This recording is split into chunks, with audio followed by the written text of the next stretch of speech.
On October 1st, 2025, the US government quietly turned off one of the most valuable consumer tax credits in American history. No press conference, no 30-day warning, just a hard stop. And millions of Americans are still budgeting for a benefit that no longer exists. The $7,500 federal EV tax credit is gone permanently. And if you are currently shopping for an electric vehicle, planning to buy one this year, or already own one that you financed under the old rules, what I'm about to share in this video will directly affect your money. There's also a loophole most buyers are completely missing, a buying opportunity that may not come around again for a decade, and a new deduction that applies to everyone, EV or not. Let's get into all of it. To understand the scale of what just happened, you need to know it wasn't just one credit that died. The One Big Beautiful Bill Act, the OBBA, wiped out 3 separate federal incentive programs simultaneously, all with an effective end date of September 30th, 2025. The Section 30D New Clean Vehicle Credit, the $7,500 you've heard about, gone. The Section 25E Used EV Credit, worth 30% of the purchase price, up to $4,000, gone. And the Section 45W Commercial and Lease Rebate, worth up to $40,000 for business buyers, and the loophole dealers used to pass credits through on leases, also gone. There is one partial survivor, the Section 30C credit, which covers home EV charging equipment installation at 30% of cost, is still active for properties placed in service on or before June 30th, 2026. If you already have an EV and haven't installed a home charger yet, that deadline is real and it is approaching everything else. Cliff edge, September 30th, 2025. Done.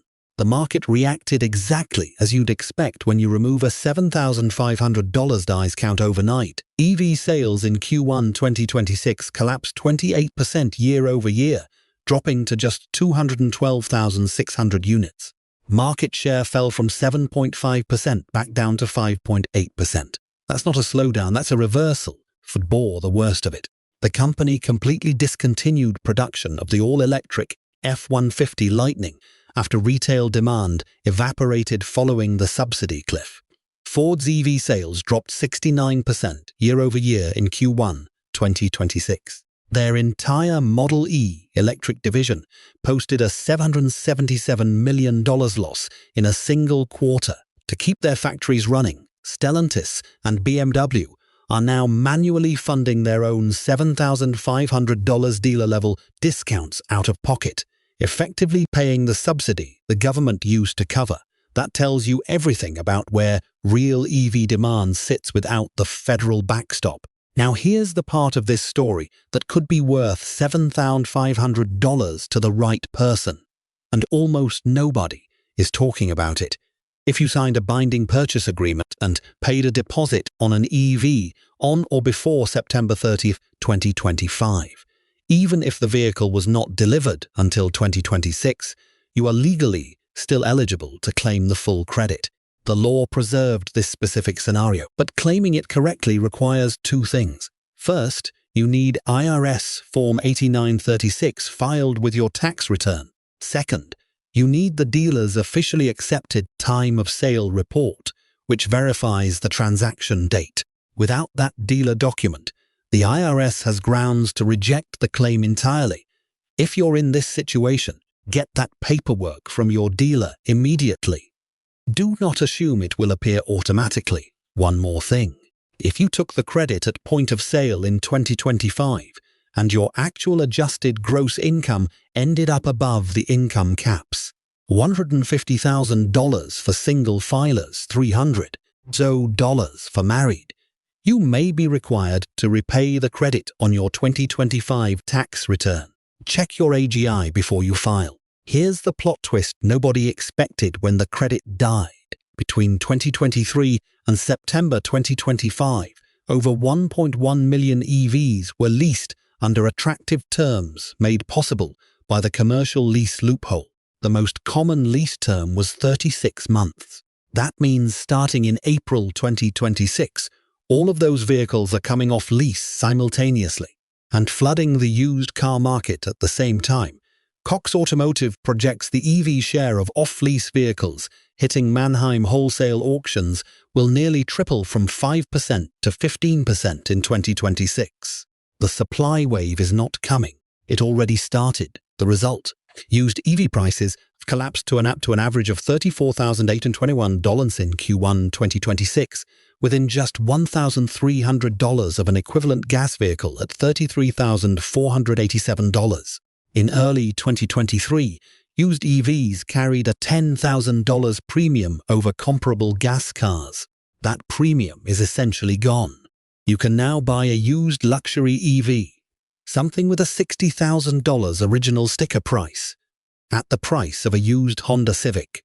Pair that with the $10,000 auto loan interest deduction I'm about to explain, and the math becomes genuinely compelling. Whether you're buying a used EV, keeping your gas car, or in the market for anything with 4 wheels, the OBA introduced a tax deduction that almost nobody in the mainstream financial press has explained clearly. For any personal use vehicle loan originated after December 31st, 2024, you can now deduct up to $10,000 per year in auto loan interest on your federal taxes.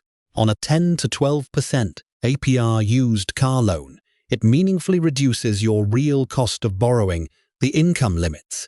Full deduction available up to $100,000 AGI for single filers and $200,000 for married filing jointly. It phases out completely at $150,000 and $250,000 respectively. And for business owners, the OBA permanently restored 100% bonus depreciation on qualifying business use vehicles. You can write off the entire purchase price in year 1. That changes the math on a vehicle purchase completely. Here's the bottom line. While most people are still trying to claim a $7,500 credit that expired 7 months ago, and while the mainstream conversation is stuck on those $0 sticker prices and $1,000 monthly payments, the actual opportunity in 2026 is a $34,000 off-lease luxury EV, financed at whatever rate you can get, with $10,000 of the interest coming back on your tax return. The government ended the incentive. The market overcorrected. And the buyers who understand what just happened are the ones who come out of this ahead. If this video helped you see the 2026 car market differently, subscribe. I break down these kinds of policy and market shifts every week before they hit the mainstream in plain English.